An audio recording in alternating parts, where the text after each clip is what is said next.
ఈరోజు ఉదయం పత్రికలు చూస్తే ఒకసారిగా చాలా ఆశ్చర్యం అనిపించింది. రాష్ట్రంలో అధికారంలో ఉన్న తెలుగుదేశం పార్టీ ఇప్పుడు తెలుగు డ్రగ్స్ పార్టీ లాగా మారిపోయిందా అని ఒక అనుమానం ప్రజలకు కల్పించే పరిస్థితి వచ్చింది. సాక్షాత్తు Telugu Desam party MP, Eluru MP పుట్ట మహేష్ యాదవ్ గారు హైదరాబాదులో ఒక ఫామ్ హౌస్ మీద దాడి చేస్తే ఆ డ్రగ్స్ సేవిస్తున్న పార్టీలో దొరికారని, మొదట పరీక్ష చేస్తే నెగిటివ్ వచ్చిందని, మళ్ళీ పరీక్ష చేస్తే పాజిటివ్ వచ్చిందని వార్తలు వస్తూ ఉన్నాయి. సాక్షాత్తు తెలుగుదేశం పార్టీ పార్లమెంటు సభ్యుడు, మరొక శాసనసభ్యుడికి కుమారుడు ఇవాళ డ్రగ్స్లో దొరికితే ఇప్పటి వరకు తెలుగుదేశం పార్టీ అధినేత కానీ ఆ పార్టీ నాయకులు కానీ నోరెత్తలేదు. కనీసం ఒక్క చిన్న పదం కూడా తెలుగుదేశం పార్టీ నుంచి రిలీజ్ కాలే. మామూలుగా అయితే తెల్లారు లేచి ప్రవచనాలు చెప్పే చంద్రబాబు నాయుడు గారు మరి దీని మీద ఏం చెప్తారని మేము అడుగుతున్నాం. ఏదో డ్రగ్స్ రహిత సమాజాన్ని సృష్టించాలని, డ్రగ్స్ వద్దు బ్రో అని తెలుగుదేశం పార్టీలోని చంద్రబాబు నాయుడు గారి కుమారుడు మంత్రి గారు లోకేష్ గారు ఆ మధ్యకాలంలో పెద్ద ఉద్యమం కూడా నడిపారు, ప్రచారాన్ని చేశారు. అంటే డ్రగ్స్ వద్దు బ్రో అని ప్రజలు చెప్తారు కానీ మీ పార్టీలో వారు మాత్రం సేవిస్తుంటారేమో. ఈరోజు ఏ పరిస్థితికి వచ్చిందంటే తెలుగుదేశం పార్టీ ఎదటివాడి చెప్పడానికే నీతులు, వీళ్ళ మాత్రం అన్ని పనులు చేస్తారు. వేరు అన్ని దుష్ట కార్యక్రమాలు.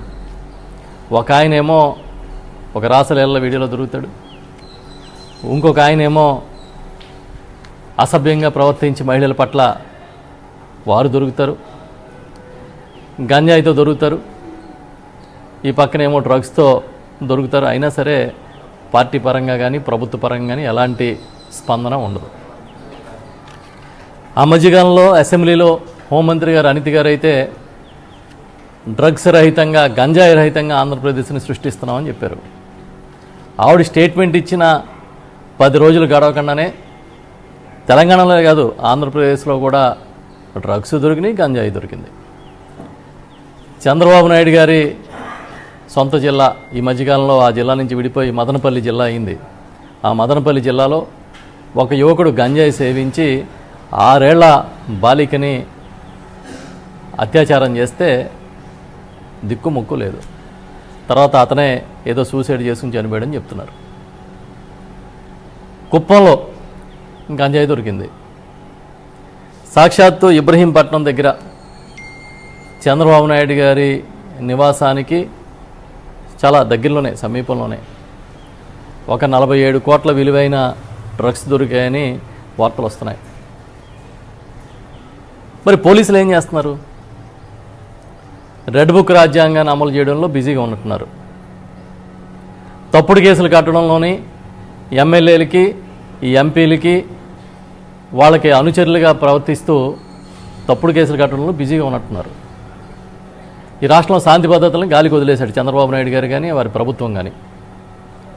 ఇప్పటికీ ఎక్కడైనా గంజాయో లేకపోతే మరొకటి దొరికితే జగన్ గారిని తిట్టడం, వైఎస్ఆర్ పార్టీని తిట్టడం వీళ్ళకి ఆవు కాంపోజిషన్ లాగా అయిపోయింది. మేము అడుగుతున్నాం, ఇవాళ ఏలూరు ఎంపీ గారు పుట్ట మహేష్ యాదవ్ గారు సాక్షాత్తు ఈ పార్టీలోని ఒక కీలకమైన నాయకుడు, తెలుగుదేశం పార్టీ అధికార పార్టీలో కీలకమైన నాయకుడు, ఇవాళ డ్రగ్స్ వ్యవహారంలో దొరికితే మీ పార్టీ స్పందన ఏంటి? మీరు ఏ విధంగా స్పందించబోతూ ఉన్నారని మొత్తం అందరూ ఎదురు చూస్తున్నారు. ఈ సమాజం అంతా ఎదురు చూస్తుంది. మీరు ఎదుటి వాళ్ళకి చెప్పడానికే నీతులు ఉన్నాయా? ఏదో అరికడతనం, ఇంకా అది చేస్తున్నాం, ఇది చేస్తున్నాం, ఈగిల్ టీంలు, ఆ టీంలు, ఈ టీంలు అని రకరకాల ప్రచారం చేస్తున్నారు. ఏమైనాయి? ఈ రోజున బాధ్యతాయుతంగా ప్రవర్తించాల్సిన ప్రజాప్రతినిధులు ఈ తప్పుడు కార్యక్రమాలు చేస్తూ దొరుకుతూ ఉంటే, ఏదో 2 రోజులు కామ్గా ఉంటే చట్టం తన పని తాను చేసిపోయినట్టుగా మనం ప్రచారం చేసుకోవచ్చు, అంతా సద్దుమణిపోద్ది, ఇంకా లేదంటే డైవర్షన్ పాలిటిక్స్ చేయొచ్చు అనే ఆలోచన కనబడుతూ ఉంది. మేము సూటిగా అడుగుతున్నాం, ఈ రాష్ట్రంలో ఇవాళకి కూడా పెద్ద ఎత్తున గంజాయి దొరికే పరిస్థితి. నాటుసారా పెద్ద ఎత్తున దొరుకుతోంది. చీప్ లిక్కర్, అక్రమంగా లిక్కర్ని తయారు చేసి డిస్ట్రిబ్యూషన్ చేస్తున్నారు, దొరుకుతున్నాయి. ఎన్నికల ముందు విశాఖపట్నంలో ఒక కంటైనర్ దొరికితే ఆనాటి అధికార పార్టీ మీద, వైఎస్ఆర్ పార్టీ మీద విపరీతమైన బురద జల్లారు. ఏదో డ్రగ్స్ దొరికేసినాయి, కంటైనర్లతో డ్రగ్స్ వస్తున్నాయి, లక్షల కోట్ల డ్రగ్స్ అని. ఆ తర్వాత వీళ్ళు అధికారంలోకి వచ్చిన తర్వాత అసలు అది డ్రగ్సే కాదని రిపోర్ట్స్ వస్తాయి.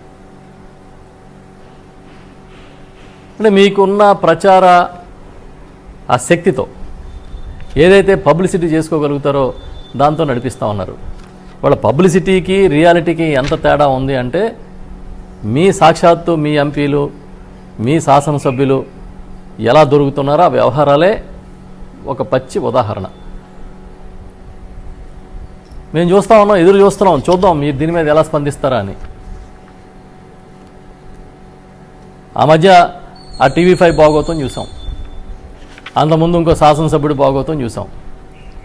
ఈ విధంగా మళ్ళీ ఇప్పుడు ఈ డ్రగ్స్ బాగోతం చూస్తున్నాం.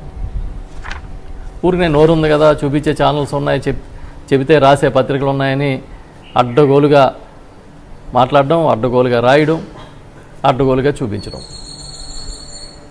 ప్రస్తుతం ఇది నడుస్తుంది ఈ రాష్ట్రంలో. అడుగుతున్నాం, అసలు మీ ప్రణాళిక ఏంటి? రాష్ట్రాన్ని గంజాయి రహితంగా చేయడానికి, అదేవిధంగా ఈ రాష్ట్రంలో డ్రగ్స్ రహితంగా చేయడానికి మీకున్న ప్రణాళిక ఏంటి? వాళ్ళ చిన్న చిన్న పిల్లలకు కూడా గంజాయి అలవాటు చేస్తున్న పరిస్థితి ఉంది. పోలీసులు తప్పుడు కేసులు పెట్టడం తప్పించి ఈ తప్పుడు పనులు ఆపే కార్యక్రమం చేయలేకపోతున్నారనేది సిగ్గుచేటు. మళ్ళీ మళ్ళీ చెప్తున్నాం, ఇప్పటికైనా కళ్ళు తెరవండి. ఇవాళ ఈ తెలుగుదేశం పార్టీ అడ్డంగా దొరికి తెలుగు డ్రగ్స్ పార్టీలాగా అవతరించే పరిస్థితులు కనబడుతున్నాయి. ఇప్పటికైనా కళ్ళు తెరిచి ఈ సమాజానికి, తెలుగు రాష్ట్రాలకి ఒక మంచి మెసేజ్ ఇవ్వండి అని చెప్పి గట్టిగా చెప్తా ఉన్నాం.